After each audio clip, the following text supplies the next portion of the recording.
અમદાવાદની સ્કૂલોને બોમ્બથી ઉડાવી દેવાની ધમકી મળવા પાત્ર છે અને જેની અંદર અસંખ્ય સ્કૂલોને બોમ્બથી ઉડાવવાની ધમકી મળતાની સાથે જ સ્કૂલ પ્રશાસન જે પણ એક્શન મોડમાં આવી ચૂક્યો છે અને સ્કૂલોને ખાલી કરવામાં આવી રહી છે। આ બાદ જે બપોર બાદની જે શાળાની પાલી છે તેની અંદર ડીઓ દ્વારા કહેવાયું છે કે શાળા સંચાલકો અને શિક્ષકો તેને લઈ અને નિર્ણય કરવાના છે, પરંતુ અત્યારે જે શાળાઓ છે તેમાંથી વિદ્યાર્થીઓને રજા આપવામાં આવી છે। અમદાવાદની 10થી પણ વધુ શાળા જેને બોમ્બથી ઉડાવી દેવાની ધમકી મળી છે। આ પહેલા પણ શાળાઓને બોમ્બથી ઉડાવી દેવાની ધમકી મળી ચૂકી હતી અને ત્યારે પણ માત્ર તે બાબત એ અફવા હતી। ફરી એકવાર આ જ પ્રકારે અમદાવાદની શાળાઓને બોમ્બથી ઉડાવી દેવાની ધમકી મળી છે અને જેમાં 26મીએ તિરંગો ન ફરકાવવાનો ઉલ્લેખ કરવામાં આવી રહ્યો છે। અલગ અલગ શાળાઓની અંદર અત્યારે તસવીરો સામે આવી રહી છે, જેમાં સંત કબીર સ્કૂલ છે, વિદ્યાનગર શાળા છે અને એમજી ઇન્ટરનેશનલ સ્કૂલ, ત્યાંની આ તસવીરો ત્યારે ટીવી સ્ક્રીન પર ચાલી રહી છે અને આ એ શાળાઓ છે જેને બોમ્બથી ઉડાવી દેવાની ધમકી મળી છે, જ્યાં અત્યારે પોલીસનો ચાપતો બંદોબસ્ત ગોઠવી દેવામાં આવ્યો છે। સંવાદદાતા પ્રતિક અમારા લાઈવમાં જોડાઈ ચૂક્યા છે। પ્રતિક, તમે અત્યારે કઈ સ્કૂલ પાસે છો અને ત્યાં અત્યારે કઈ પ્રકારની સ્થિતિ, બાળકોની સુરક્ષાને લઈ અને કઈ પ્રકારની તજવીજ અત્યારે હાથ ધરવામાં આવી રહી છે એ સ્કૂલ પાસે?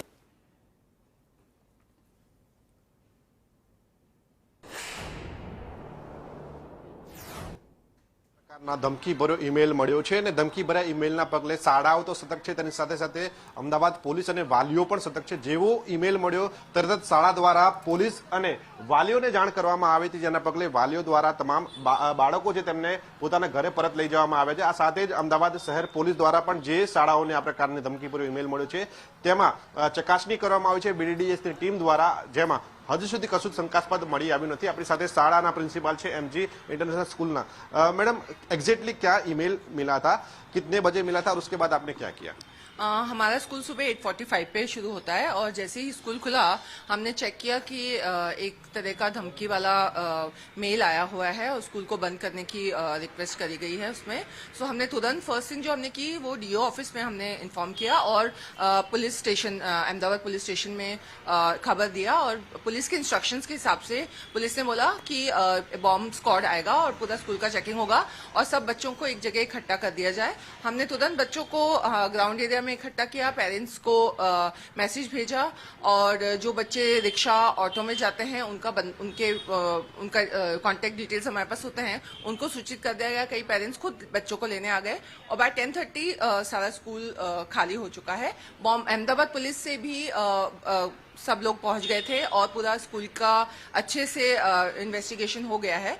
कुछ नहीं मिला है बट आगे के लिए भी आफ्टरनून स्कूल भी बंद कर दिया गया है एज अ प्रिकॉशन। तो आ धमकी भर्या बॉम्ब थ्रेटना कारणे अलग अलग तपास एजेंसीओ पण जोड़ाई छे, क्राइम ब्रांच तेमज एसओजीनी टीम पण जोड़े छे। आपणी साथे एसओजी पीआई छे, તેમની સાથે વાત કરશું। સાહેબ, આ ધમકી ભર્યો ઈમેલ લગભગ ઘણી વખત મળતા હોય છે ને એક મહિનાની અંદર બીજી વખત મળ્યો છે, કયા પ્રકારની કાર્યવાહી હાલ થઈ રહી છે? શાળાઓમાં તપાસ પૂર્ણ થઈ છે?